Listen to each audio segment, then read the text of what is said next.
Welcome to the fastest daf in town. Today on the Masechtas Moed Katan daf Vav, we are going to begin on Vav Amud Aleph, about 5 lines from the top. We were learning on yesterday's daf regarding the obligation of having a tzion, a marker, on grave sites in order to be able to prevent the person from potentially becoming tameh. And we quoted that if a person would find a field which was mitsuyenes, which has the tzion, but you don't know exactly what the status is, so we say the question is whether or not it's plowed. We say it's a base of pras. And then Rabbi Huda says, Ad shehi shom zakin o talmud lefi she'ena kol b'kiyin b'davar. You need to have an elder or a scholar that is aware of what happened in this field.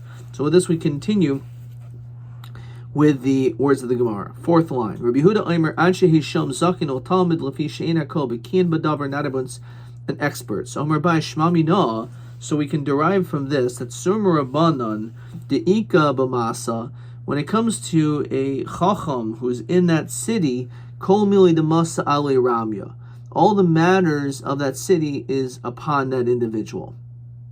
In other words, we will be able to look at that person and assume that he's aware of all the different dinim, and therefore he'll be able to tell us its status. Amar Yehuda, Motza Evan Mitziyenes Tachteha Tameh. If let's say you find a stone in which has a tzion, has this marker on it, so we say that what's underneath it is tameh. Shtayim, let's say you find 2 stones, so which are next to each other. So im yesh seed b'neihem, if you have some type of a line between them, b'neihem tameh. What they're doing is saying that this area which has the seed, that is tameh. V'im ein seed b'neihem, but if let's say there's no seed between these 2 stones, then b'neihem tahar, then we say what's in between them is actually tahar.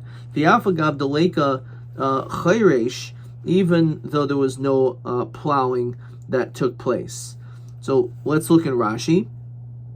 Rashi says, if let's say you found an Evan Achas Mitsuyenes and it has sid underneath it, so we say it's Tameh.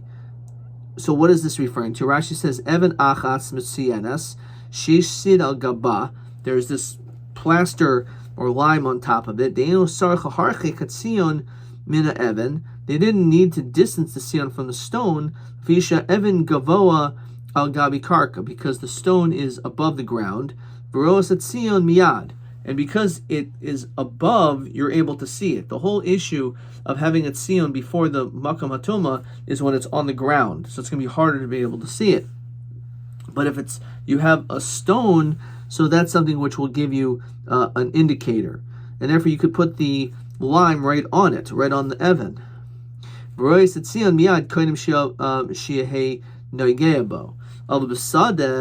comes to a field, as we said, when it comes to a field, you should put it a little bit away, because maybe you're not going to see it until it's too late. Okay, back in the Gemara, we learn elsewhere that you find 1 stone, which is supporting what we just said before. However, shtayim, if you find 2 stones, it was plowed in between, b'neihem tahar, then it's tahar. V'im la b'neihem tameh. So how do we understand this? This is not what we said before. We said that if you find 2 stones, if there's sid between them, then we say it's tameh in between. So Rapapa hacha kishat sid shafach al rashehen. The problem is that there could be chippings. So who knows that the fact that this sid is in between these 2 stones is an indicator that that was where it was originally. Maybe it was on the stones and it fell off. So if it was plowed between them, b'neihem tahar, we know that it's tahar in between.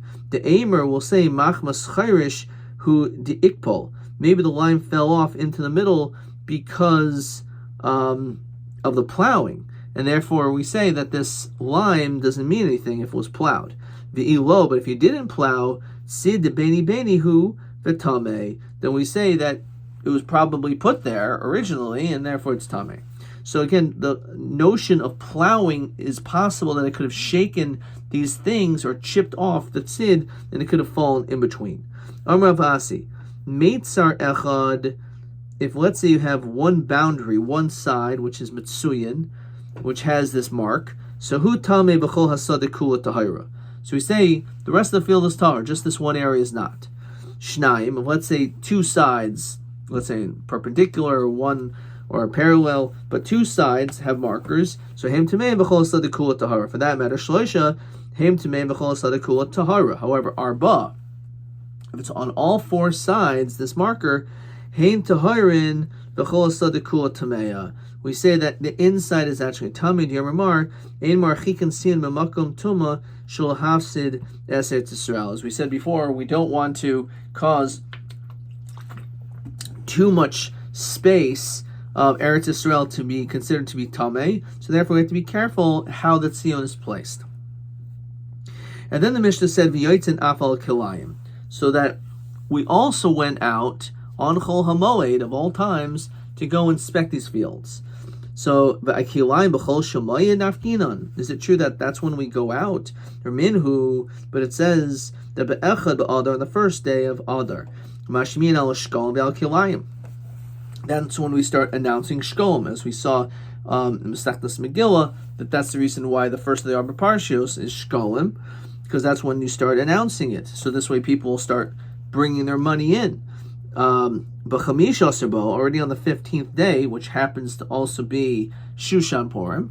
Therefore, Karanis Megillah B'krachim, we read the Megillah in walled cities. Yotzin L'kavitz Esadrachim, and we go out to clean off the roads. L'sakin H'rachavois, again to fix the square. V'loman HaMikvois, to measure the mikvahs. V'yosin Kol Tzarech Rabim.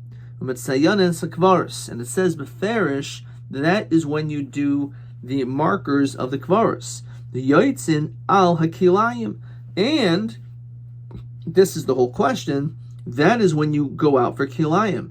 So we see beferish that was done on the 15th of Adar.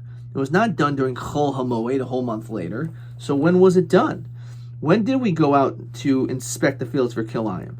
So Rabbi Eliezer, Rabbi Yosef, Rabbi Chanina, Chadaimer. One gives the answer that's kan b'bacher v'kan b'afil. It depends on the crops. The earlier crops you had to inspect earlier, by the 15th of Adar. However, the fields that grew older or later crops, then we did by Chol Moed Pesach. V'chad oimer, we have a second answer, is kan b'zroim, kan b'yirakos. One has to do with grains, so which Rashi says, al tfua yotzin b'tesva b'adar. So grains grew on the 15th, which grew first before vegetables. And the vegetables we inspected on Chol HaMoed. Amar Rav Asi Amar Rav Yochanan lo shanu el shein nitzan nicker. The only time we say, says Rashi, the in yotzin alehem koydem adar, that we don't go out before the kodem Chol Shemoyed, is when the growth of the crop is not so recognizable. Avol nitzan nicker yotzin alehem. However, if let's say you can already start seeing the growth, so at that point already, why should you wait? You should go inspect to make sure that there's no kilayim there even earlier. So Ma'ishna Chol Shemoyed the Nafkinon. It's an interesting time. Why would we say that Chol HaMoed is the best time? You're not supposed to do malachim, you're not supposed to work. So why would that be the opportune time to start inspecting? So Amar Rav Yaakov, Amar Rabbi Yochanan, Mishum Schar Pu'ula Dimzoili Gabon. So a beautiful concept of basic economics of supply and demand over here. Rashi says, you can hire workers for a low price. You're not allowed to work on Chol Moed, and therefore any person who is able to do this job would do it for a very low price because you can't do anything else. Which basically there's a surplus of workers, which means because there is an increase in the quantity supplied of labor, so therefore that will cause the price of that labor to go down. And therefore, in order to be able to be sensitive of this money, which is charity money or Beis HaMikdash money, so therefore we want to utilize the spending to the best of our abilities.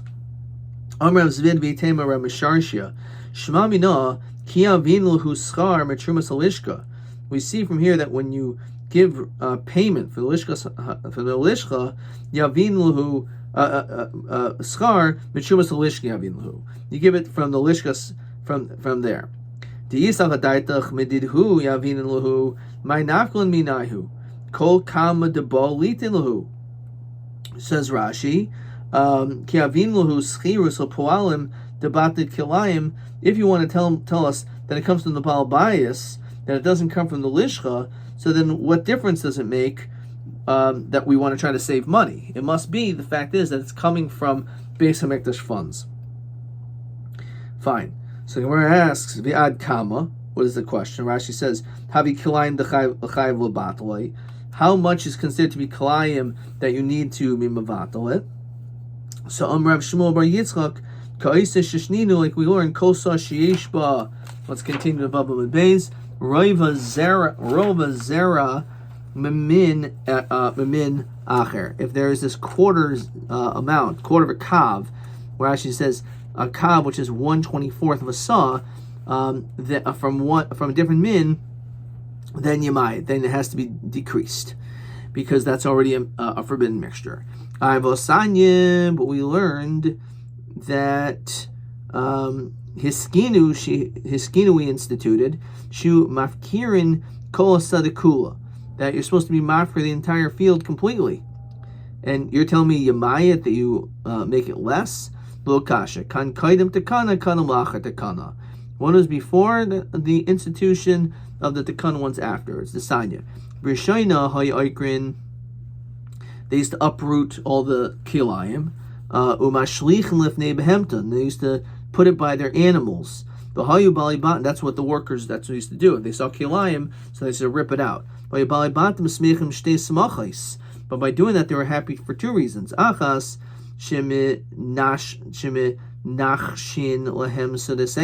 first of all, that you hoed and you removed all these forbidden mixtures, and I didn't have to pay you. And then you fed my animals. So it was great. I didn't have to exert any effort, and you fed my animals. So Hiskinu Shehu Oikrin, they ripped it up. Umashlichin al hadrachim, they just left it on the roads. But still, v'yadayin hayusmichin simcha gedayla, they were still a little bit happy, or very happy. Shemit nachshin, so they saying, because again they fixed their fields. They didn't feed their animals, so therefore Hiskinu Shehu mafkirin kol sadikula. And therefore, when they did that, they just were mafkir the entire field. So therefore, that was after the takana. Before the takana, yamayit, they used to minimize it or remove it. If they saw it, they would uproot it. However, after the takana, they realized this was not a good idea, because it's not going to deter people from removing the kilayim. They're just going to wait for us to do it, and therefore they were mafkir their entire field, which obviously is not something that an owner would want. Question 1. Imasa yoitzin al kilayim umadua yoitzin beis pamim. So when do you go out? So you either go out on the 15th of Adar, and you also go on Chol HaMoed Pesach. So either because one is a new grain, one new crop, or an old crop, or one is Tefua and one is Yerakos. Okay. Weiter. Let's see the next Mishnah. So the Mishnah says, quoting Rabbi Elazar ben Yaakov, Omer, he says that Moishchin es hamayim ilan ilan. A person is allowed to divert water from one tree to another. Ulavad shel yashkes kol hasada. You can't water the whole field. So let's look at Rashi. Avolo yashkes hasada kula stay beis habal. So as we saw already in the first Mishnah, the only heter of watering is a beis hashlachin, a field in which desperately needs water, because otherwise there will be a tremendous financial loss. However, when it comes to a beis habal, we inferred from our Mishnah they're not allowed to do that, because that really does get water from other sources, and therefore it's only harvacha, it's only adding value, but it's not an hefsid or a davar aved, and therefore that's why you can't do the whole field, though. But you are allowed to at least divert water from one place to the next. Back in the Mishnah, Zerayim shul shasu, if let's say you have this crop or grain or seed that did not get any water, and you didn't water it lifnei hamoed, so the din is lo yashkim b'moed. You're not allowed to water it now either. Says Rashi, D'hoyel below mashkahu tadir lifnei hamoed lo havi lehipseda. Why didn't you do it before? Must be because you didn't need to. So if you didn't need to, it's obviously not such a big deal, and therefore, if you don't have to continuously water it, that you didn't do it before before Yom Tov, so we're not going to allow you to do it in Chol Moed either, because clearly it wasn't necessary and it's not hefsed. Matirim b'zeh b'zeh. The Chamim allow this and this. What is that? First of all, to wash or water the entire field, and to water on the Moed Zroyim, even though the ones that were not watered from before. Okay. Which again is very lenient, and that's going to be like the sheet of Rameir, as we saw in Daf Beis, that Mashkim Mimenu Afil stay Beis Habal, that he allowed even a Beis Habal to be watered. Rabbi Yehuda. So the Gemara says as follows: Im Haisa Sada Mitunenes Mutter. If you have a field which is Mitunenes, it's allowed. What does that mean? Says Rashi, Aval im haisa sada mitunenes, which means lacha. It was very wet. V'avesha, and then it suddenly dried up. Mutter lashkaisa. Then you are allowed to water it. Afagav dehavi sada beis habal, even if it's a beis habal field. Tekivan dehavi lacha adhasha. Since it was moist until now, ilu mashkila havi psedi asera. If you don't water it, it's going to cause a tremendous hefsid. So this is a tremendous chiddush that it's the name metunenes is allowed, even though it's a beis habal, because that would be a situation of a hefsid. It was very wet, and all of a sudden it somehow suddenly dried up. It needs more water quickly. Tani hachi kishamar asal hashkaisim b'mayid lo amran el bezroim shlosh shasim lefnei mayid. That's only things that, again, you didn't have to water. But if you had to water it before, then mutal ashkaisim b'mayid. Then you're also allowed to water them on Chol Moed, because again, it's otherwise it would be a hefsid. V'im haisa sadam metunenes mutter. And when it comes to even a field which is beis habal, if it's metunenes, if it was very wet and then it dried up suddenly, so you're allowed to water it. Again, because a hefsid. Vein mashkin stay garid b'moed. A person is not allowed to water a dried up field on a moed. Rashi says yaveshel oilam she'en sarach lahashkaisa. It's totally dry. You don't need to water. V'chamim matirim b'zeh b'zeh. V'chamim allow to water even a stay garid. That's not an issue. As well as zroyim shaloshos lefnei moed. Even though you didn't water them before, you can water them on Chol Moed. Which again we said is like the sheet of Rameir. Ravina Shmami Nam, we can derive from here Tenhai Tarbitza. When it comes to a garden, Shari Latarbutse Bechol de Moada. A person is allowed to be tarbits, to sprinkle water in it on Chol Hamoed. Look in Rashi. Lazalef Alehamayim, to sprinkle water. Afgab the Lake of Seda Latarbutse Lahashkais, even though it's not really a loss. If you don't sprinkle, it's okay. And Rashi says, Kadesh shiyetsu hayurakos. The reason why you're doing it is that vegetables should sprout forth. Okay. Stay garid, as we said, this dried up field. So my taima, the afla, my taima, what is the reason? The afla mashvila charpa. Because you're doing this by watering this dry field, you're slowing the growing process of the field. That or when it was afla, you're making a charfa. You're making something which doesn't grow very fast, a slow-growing field. You're causing it to grow quicker. Says Rashi, the lake of Seida v'afil hachi shar lashkaisa kach lashbicha hachanam begina marbitzin. Even though all you're doing is improving it because you're causing it to grow faster, it's allowed. Hachanami afla mishavli charpa. You're making it grow faster. Tanabam. Marbitzin stay love and b'shvius. A person is allowed to water and to sprinkle water onto this field of grain on the Shemitah year of a little bit moed. According to this, you cannot do so in Chol Moed. I have hatanya marbitzin ben b'moed min b'shvius. It says you could do it on moed. So I'm a Rav Huna l'kasha harba lezman Yaakov harabanan. So it's a machlokus when it comes to the moed whether a person's allowed to do so. Tani idach, we also learn another brayso. Marbitzin stay lavan person is allowed to put water on the stay lavan erev shvius kadei sheyetzu yerakos b'shvius, so that on Shemitah the vegetables will grow. L'od ella shemar bitzin stay lavan b'shvius. You can even do this on Shemitah itself, kadei sheyetzu yerakos u'motzi shvius, so that they will grow afterwards, after the Shemitah year. Next Mishnah. Sudden es ha'ishus, a person is allowed to trap a mole, the esach barim and mice, misteha ilan, misteha lavan, kedarko b'moed, uveshvias. You can, in any normal way of catching a mouse, catching a mole, because they are detrimental, they're going to cause hefsed, they're going to damage your field and property, so you can capture in the normal way. When it comes to a tree, a field of trees, like an orchard, then you can remove them and trap them in the normal fashion. However, when it comes to a stay lavan, it can only be done in the not normal way, which we'll see what that is. A person is allowed to repair a breach in the wall in Chol Moed and Shvius Baina Kedarka. And on Shemitah it can be done in the normal way. We'll see, what does it mean? How do you repair this on Shemitah? On the Moed, which is clearly not in the darko, not the normal way. So my ishus, what does it mean you have to trap ishus? So maybe Yehuda Beria, it's a creature she'en ba in la'inayim.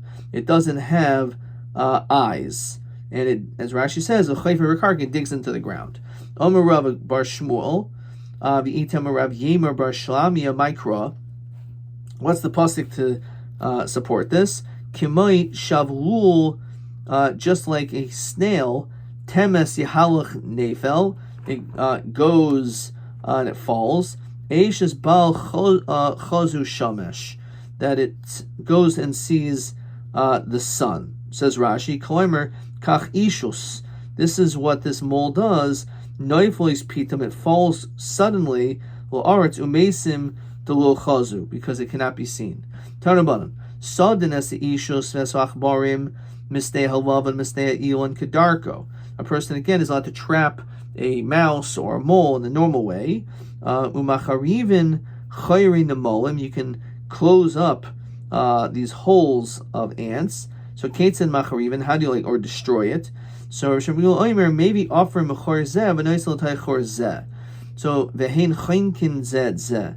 So if you take earth from a different location, so because of that, the ants are not going to be used to that earth, and they'll end up suffocating. Says Rashi, offer, they smell it, bin makirin ba'oisa offer, because they don't recognize that earth, so therefore they end up not surviving. So a way of getting rid of ants is you can basically dump more earth on top of it. However, it's not so simple. The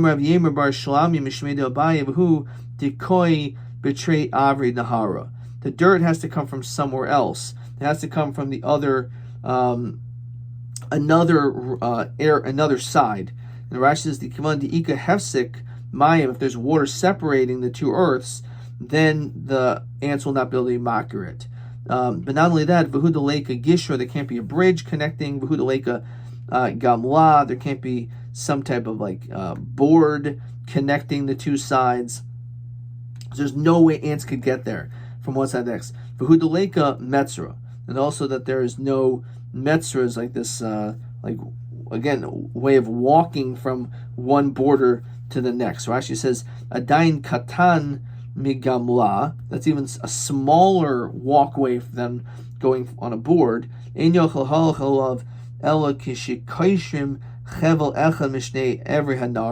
like a rope on both sides, and you basically go from one side to the next through the means of a rope, which is even obviously worse than a board, but even that would not be acceptable, because those ants could still get from one side to the next. So we continue, Dav Zion, ad kama ad parsa, says Rashi, ileka parsa binayu. If it's less than a parsa between both sides, avgav de ika nahara, if there's a river, the lake maver makirin hani b'chari hani. So even if anything within a parsa, it will not be helpful. But otherwise, that is a remedy of how one is able to get rid of ant problems and mole problems, or at least ant problems, as was said. We're going to stop there. Let's see question 2. Eza sada, eza stay habal. What stay habal is mutul ashkaises kula b'moed alib de kuli alma. So, which again is a tremendous chiddush, but we saw already that if we're talking about a mitunenes, so let's see if that's all he writes as mitunenes. Probably need more than that, but that's what Rashi tells us, that it's even a base abal. So let's see. Sada mitunenes dahainu shahoisalacha v'avesha. It was wet and then it dried up. So in that situation, that is the exception, that you are allowed to water that on Chol Moed. Question TA 25. Madua yotzin ala kalayim b'chol hamoyed. Why on Chol Hamoed of all times do we go out? So we said because that's when it's cheaper. Ve'eza davar shaminan minei. And what important detail do we derive from this this halacha? So we said shma mina ki yavinin lahu sachar mitrumas halishka yavinin lahu. That must be how they are compensated. This was TA 25. I'm just marking this down here. And let's see how he writes this. Mishum schar pu'ula de muzli b'chol hamoed v'shmamina de schar mitrumas halishka. Okay. Let's see if there's another question here. No. No.